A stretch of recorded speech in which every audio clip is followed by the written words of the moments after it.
Bonjour à toutes, bonjour à tous. Aujourd'hui, une nouvelle vidéo fiabilité. Avant toute chose, merci à vous d'être toujours plus nombreux sur la chaîne Le Garage PTS. N'hésitez pas à aimer, à commenter, à vous abonner pour continuer à suivre les actualités qu'on va pouvoir proposer plus diverses les unes que les autres.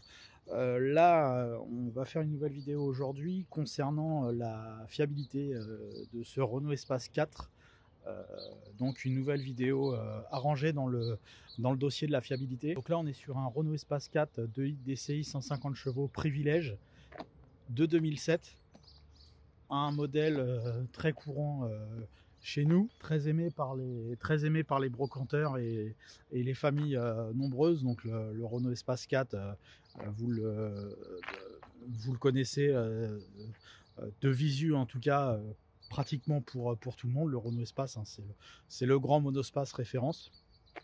Et donc ce Renault Espace de 2007 à 272 000 km. Donc on va pouvoir juger de sa fiabilité au bout de 13 ans et bien plus de 250 000 km. Donc dans un premier temps, on va parler de la partie extérieure avec globalement une peinture qui a gardé son brillant. Elle est plutôt bien appliquée.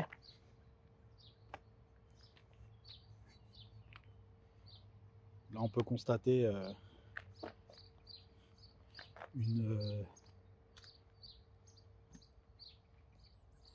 un brillant assez net. Même au niveau du toit et des barres de toit, il n'y a pas de défaut signalé en particulier. Alors une certaine fragilité, j'ai remarqué au niveau du seuil de chargement. Alors c'est normal, hein, c'est des véhicules qui portent hein, soit des passagers arrière, soit des chiens, soit des objets lourds. Et la partie en plastique sur le pare-choc arrière au niveau du seuil de chargement a tendance à griffer. Alors il y a soit la peinture arrachée ici, soit vraiment des marques un peu moins profondes comme ici. Mais ces marques de peinture ont tendance à être très courantes. Les baguettes restent propres.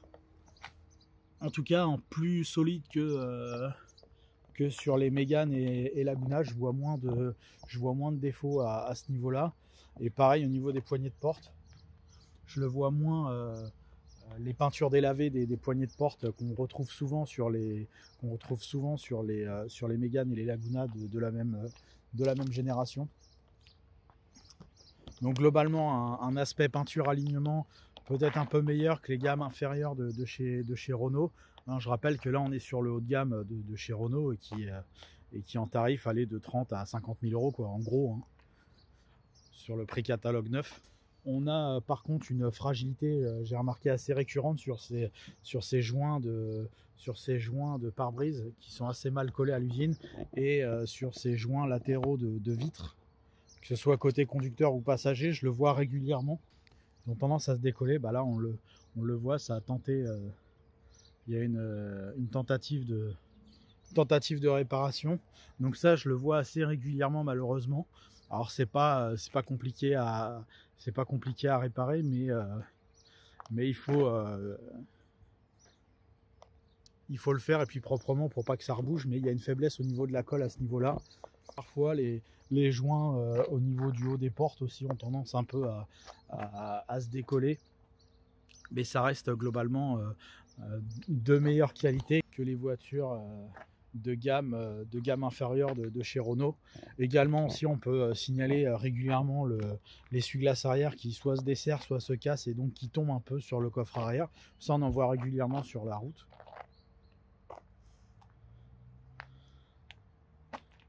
Niveau des feux arrière, pas de problème sur ces dernières versions hein, d'Espace 4. Également les feux avant sur cette version phase 2 ont une meilleure qualité. Donc là on a des projecteurs Xénon. Mais globalement ils ternissent moins que sur l'Espace 4 phase 1 qui est là une catastrophe. Il avait tendance à jaunir très très vite. Là sur ces Espace 4 phase 2 ils sont quand même d'un meilleur niveau. Et pareil au niveau du bouclier, bah, quand vous avez les boucliers peints, hein, ça reste des grosses voitures, et bah, ça a tendance ça a tendance à marquer, mais ça c'est les aléas de la conduite en ville. Donc globalement la présentation de ce Renault Espace est meilleure que les Renault des mêmes années, mais de gamme inférieure. Donc c'est plutôt positif. Pareil, pas de problème particulier à signaler au niveau des jantes, hein, que ce soit les 4. Donc là on est sur des jantes en 17 pouces d'origine sur les versions privilèges. Après vous pouvez avoir les jantes éventuellement en 18 pouces. Donc au niveau des jantes, rien de très particulier à signaler. Donc disons qu'on a une qualité correcte sur l'ensemble de la voiture à l'extérieur, mais pas non plus exceptionnelle. On va dire que c'est dans la moyenne c'est dans une bonne moyenne de ce que pourrait proposer une voiture de cette gamme-là au bout de toutes ces années et de tous ces kilomètres. On va passer à la partie intérieure de cette version privilège. Donc plutôt rare en phase 2 d'avoir la combinaison grise et beige. On est souvent sur du noir sur les espaces 4 phase 2, alors que sur les phases 1 on était souvent sur du beige. Là le premier propriétaire de la voiture a choisi donc la combinaison basse en beige avec l'installation de housses de siège. Donc ça c'est des sur-housses. L'intérieur, on le voit à l'arrière puisqu'il reste uniquement un siège arrière qui a été couvert. Le siège arrière d'origine sur une privilège est comme ça, donc il y a juste la partie haute du siège qui est en Alcantara, le reste est en tissu. Donc globalement l'Alcantara reste, de tous ceux que j'ai pu voir, reste propre. Il s'effiloche pas, il s'effrite pas, il n'y a pas de trou malgré les années et le kilométrage, quelle que soit la porte. Les sièges également ont tendance à mieux vieillir que sur des Laguna et des Mégane et des Scénic aussi, j'oublie souvent le Scénic. On l'a, bon là sur celle-ci il y a des housses de siège, mais sur les Renault souvent vous avez un espèce de pli qui se fait très rapidement ici. Sur les Espaces c'est un peu moins le cas. Alors je sais pas si c'est une question d'auteur de siège ou si c'est pas le même siège dans les mousses, etc. Mais en tout cas les sièges ont tendance à mieux vieillir sur les Espaces 4 que sur les autres gammes de chez Renault. Après l'atmosphère à bord est très plastique et il y a une grande disparité de la qualité de ceux-ci. C'est assez limite on va dire au niveau qualité générale. C'est-à-dire que vous avez des plastiques qui sonnent vraiment creux au niveau de la casquette et du centre de tableau de bord ainsi qu'au niveau du volant. Après vous avez des plastiques un peu plus moussés sur les autres parties, mais la partie haute du tableau de bord est en plastique de Renault Trafic quoi, donc c'est vraiment pas folichon. Après en dessous c'est un petit peu mieux, mais c'est pas non plus extraordinaire. Et grosse maladie de l'Espace 4, la boîte à gants bien connue des propriétaires de ces voitures là. Pour l'enlever il faut enlever le tableau de bord quoi, quasiment. Elle a tendance à se décoller sur la partie haute avec la chaleur et le soleil. Donc si vous y prenez pas vite, il va falloir essayer de la recoller, soit la colle à pare-brise ou avec quelque chose de très très puissant pour essayer de la sauver, mais ce sera qu'une réparation temporaire. Sinon il faut la changer, et pour la changer il faut démonter une grande partie du tableau de bord, ce qui est un peu complexe, et ça vous occasionnera une bonne journée de main d'œuvre si vous êtes un petit peu débrouillard. Après au niveau du volant, pas d'usure particulière, le cuir du volant est de bonne qualité, pas de souci. Les commodos sont repris sur l'ensemble des gammes Renault, c'est assez moyen dans l'ensemble. Après les assemblages sont bons, hein, je veux dire il n'y a pas de moi qui ai déjà pu expérimenter le démontage de tableau de bord de Renault Espace, ça se démonte et ça se remonte sans casse particulière, donc c'est signe de qualité correcte. Pour ce qui est de la fiabilité des équipements intérieurs sur ces Espaces 4 phase 2, alors je parle pas des phases 1 qui sont très compliqués. Moi personnellement je conseille pas les versions comme celle-ci avec GPS, Carminat, CNC. Donc je vais vous montrer cette version d'écran, parce que déjà l'écran du GPS en soi il est pas mal, mais le dessin des informations etc. fait vraiment vieillot. En plus il n'y a pas de prise auxiliaire, et en plus l'amplificateur de cette autoradio là a tendance à lâcher assez facilement. Et cette autoradio là donc est en 3 parties. Vous avez un autoradio, enfin une partie qui se trouve là, vous avez la deuxième qui est là, et la troisième encore une fois qui est dans le tableau de bord à ce niveau là derrière l'airbag passager. Et c'est cette comme par hasard c'est cette partie là qui a tendance à lâcher sur la voiture. Et si l'amplificateur ne marche pas, vous n'avez aucun son qui sort, donc vous n'avez pas de radio, vous n'avez pas de CD, vous n'avez pas d'audio de GPS. Franchement, ce GPS Carminat CNC, c'est vraiment une galère. Et du coup sur Espace 4, alors bon, encore sur une Laguna 2 ou 3 ou sur une Mégane, etc. Bon, l'emplacement de l'amplificateur est plus accessible que sur ces Renault Espace 4. Sur le Renault Espace 4, il est caché au fond là-bas, c'est une galère. Encore une fois, il faut enlever le tableau de bord. La pièce vaut pas très cher, hein, une centaine d'euros d'occasion. Et après en neuf, c'est un peu plus cher, ça doit coûter 400-500 euros. Mais après, c'est surtout, c'est une journée de travail pour accéder au truc. Donc bon, c'est autant avec si vous n'avez pas l'option GPS, c'est très bien. Ou alors à partir de 2010, ils sont passés au GPS TomTom qui sont nettement plus fiables. Et puis la hi-fi Cabas, bon, elle n'est pas non plus folle, hein. C'est forcément accompagné quand vous avez ce GPS Carminat avec la hi-fi Cabas. Bon, la qualité sonore, elle n'est pas non plus folle, malheureusement. La climatisation, globalement, peut poser des problèmes. Alors sur celui-ci spécifiquement, plusieurs fois, ils ont changé cette commande. Alors, je ne sais pas trop pourquoi, mais 2 ou 3 fois sur les 270 000 km, ils ont été obligés de changer cette commande de climatisation. J'ai pas vu ça régulièrement. Par contre, au niveau des clims, malheureusement, souvent chez Renault, les condenseurs ont souvent tendance à péter. Sur un Espace 4 avec un grand pare-brise, vous avez vite très chaud dans l'habitacle, surtout avec les enfants. Donc les climatisations peuvent un petit peu poser problème. Mais sur celle-ci spécifiquement, alors moi j'avais jamais vu véritablement le changement de ces petits panneaux de commande. En tout cas, il a été changé 2 ou 3 fois sur les factures. Après, les vitres électriques posent pas particulièrement de problème, ni la centralisation, ni les systèmes de cartes. Tout ça, c'est plutôt correct. Le coffre est toujours très grand. Tablette arrière en place. Alors parfois, elles ont tendance à casser parce qu'elles sont assez fragiles. Elles sont en 2 parties, les tablettes arrière. Vous avez cette partie-là dure qui est en partie solide, et vous avez cette partie-là qui est en souple, parce que vous avez la possibilité de mettre des sièges arrière pour la compléter en 7 places. Donc là, les planches sont pas d'origine, hein, je le dis. Et du coup, en 7 places, vous gardez juste la partie dure et vous enlevez juste la partie souple, et comme ça, vous avez quand même votre micro-coffre qui est recouvert. Après, pas grand chose à dire, hein. Les plastiques sont dans le ton de ce qui se fait à l'avant. Après, le bon point, c'est la climatisation sur les parties hautes. Donc quand elle fonctionne, c'est un bonheur pour les passagers arrière d'avoir de la ventilation à tous les coins, en haut, en bas, etc. C'est plutôt pas mal. Donc voici la partie moteur de la voiture. Donc le fameux 2 litres DCI 150 chevaux. En boîte manuelle, vous avez 2 versions possibles en 150 chevaux. Vous avez les versions avec FAP et sans FAP. Elles se reconnaissent avec le numéro de série.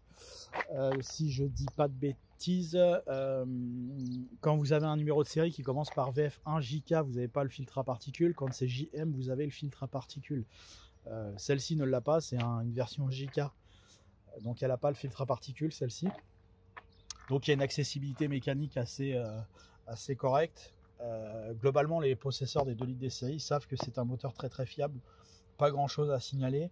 Quelques durites de turbo qui ont tendance à lâcher de temps à autre, mais c'est vraiment pas quelque chose de régulier. Par les entretiens, c'est assez simple, que ce soit au niveau de la vidange et du changement des filtres. La contenance est de 7 litres, il me semble, pour la partie mécanique. Donc si vous faites votre vidange vous-même, prévoyez 2 bidons d'huile en 5W40, puis si vous en prenez qu'un, vous n'en aurez pas assez.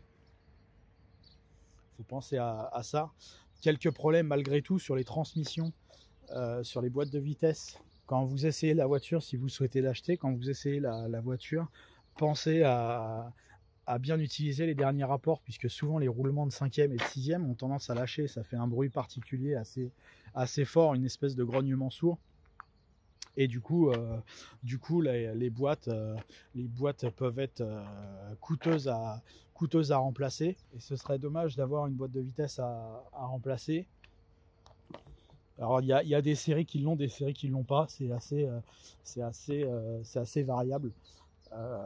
C'est pour ça le mieux, si vous souhaitez acheter un Espace 4 phase 2 comme ça, essayez la boîte de vitesse jusque sur les derniers rapports pour vous assurer du bon fonctionnement de celle-ci, puisque le remplacement est assez coûteux, puisque par la même occasion on a tendance à changer les embrayages qui durent plutôt correctement dans le temps. Donc une bonne surprise là-dessus, si vous n'avez pas de problème de boîte, l'embrayage en général tient largement plus de 200 000 km. Là a priori, d'après l'historique complet de chez Renault, on l'a jamais eu en remplacement, et la voiture a 272 000 km. Donc vous voyez, ça donne quand même une information assez précise de la qualité de l'embrayage de cette mécanique, donc qui est même très fiable. L'ensemble des propriétaires vont vous le dire, c'est vraiment un bon véhicule. Au niveau motorisation, il n'y a aucun souci avec ça. Ça mange du pneu et les amortisseurs tiennent moyennement, et les freins aussi à l'avant. Tout ce qui est à l'avant au niveau des trains roulants ont tendance à s'user de manière prématurée. Un train de pneus à l'avant, ça va vous faire 20-25 000 km, surtout à l'avant droit. La voiture est très lourde, le moteur est lourd, et du coup la voiture a tendance à consommer du pneu. Les freins également, c'est pareil, ça a tendance à s'user plus vite que la moyenne de la catégorie. Et j'ai vu quelques ressorts de suspension cassés sur les Espace 4, donc en général on change les deux avec les amortisseurs, et ça vous fait une facture assez salée. Encore une fois, c'est des choses d'entretien assez coûteuses, ça n'arrive pas non plus tous les 4 matins, mais c'est des choses qui peuvent arriver, que j'ai vu plusieurs fois. Disons que les amortisseurs doivent, du moins les ressorts en général vont faire 150 000 km. Donc vous êtes obligé de changer ressort, amortisseur, et les pneus vous comptez 20-25 000 km à l'avant. À l'arrière ça a tendance à tenir 40-50 000 km, mais à l'avant ça a tendance à consommer pas mal de pneus. Donc pour résumer, cet Espace 4, c'est un très bon véhicule avec un budget d'utilisation assez conséquent. Si vous êtes réfractaire à la boîte automatique, si vous voulez absolument le prendre en manuel, prenez-le, il n'y a pas de souci, mais testez bien la boîte de vitesse sur tous les rapports, c'est très important. Donc n'hésitez pas à faire de l'autoroute pour voir comment la boîte de vitesse se comporte. Au niveau de la BVA, il n'y a pas de problème à signaler, c'est une boîte 6 vitesses très solide. On a fait le test de cette voiture, pas la fiabilité, mais le test que vous pouvez retrouver sur la chaîne de l'Espace 4 de DCI 150 en automatique 6 vitesses. Là, en boîte manuelle, vous allez le retrouver également sur la chaîne. Donc n'hésitez pas sur la manuelle, mais si vous l'avez essayé, par contre si la boîte elle fait du bruit, là vous pouvez abandonner. Évitez vraiment ce GPS CNC là qui sert à rien de toute façon. Les cartes elles sont moches, elles sont plus mises à jour, le Bluetooth est vieux, le cabas c'est pas top, et puis en plus pour mettre une prise auxiliaire c'est compliqué. Enfin voilà, c'est vraiment pas l'idéal. Donc soit un modèle 2010 avec le Carmina TomTom, soit si possible une version sans GPS pour avoir un véhicule idéal. Et sinon, encore une fois, faut voir si ça fonctionne, mais attendez-vous à ce que ça lâche un jour ou l'autre. Et si ça lâche, c'est uniquement ça, hein, c'est pas autre chose, c'est pas l'antenne, c'est pas autre chose qui lâche. Donc globalement, bon véhicule, mais 2-3 points à vérifier pour avoir un achat tranquille sur ce véhicule. Par contre, si vous avez des points positifs, c'est une voiture qui va très loin, on voit des kilométrages extrêmement importants sur les Espace 4 à plus de 300 000 km, 300, 400, 500 000 km sans problème. Ça peut les faire au niveau mécanique. Après, c'est juste vérifier ces quelques points qui peuvent poser problème. Donc, je répète, boîte GPS, quelques plastiques et puis la boîte à gants qui peut poser problème. Voilà. Donc, sinon, globalement, c'est un bon véhicule. Voilà, merci à vous d'avoir suivi cette nouvel avis de fiabilité du Renault Espace 4. N'hésitez pas à aimer et à commenter, comme je disais en début de vidéo, à vous abonner pour suivre les dernières actualités de la chaîne. Merci encore, à bientôt.